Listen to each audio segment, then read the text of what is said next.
Так вот, я уже пересек границу Казахстана. Сейчас я в Казахстане.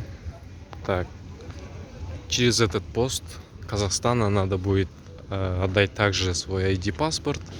ID-карту они там проверяют точно так же, как и у нас проверяли там через кыргызский контроль.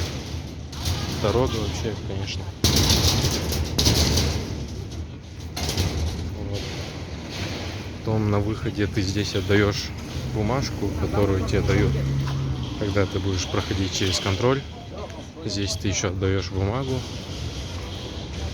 И все, в принципе, вообще ничего сложного.